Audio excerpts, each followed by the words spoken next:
Good morning, good morning. My vlog for today is kakain tayo sa Diwata Paris Overload. Alright, ito na yun. Tikman natin. Delicioso. Sarap. Saboroso. Yummy, yummy. And of course, ito yung sinasabi na sikin. Sikin dito, sikin dyan, sikin doon. Kainan na yan. Alright, tikman natin.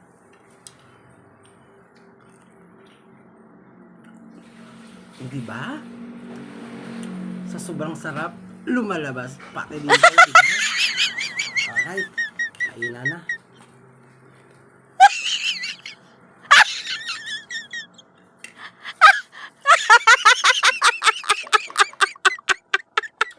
Alright, thanks for watching.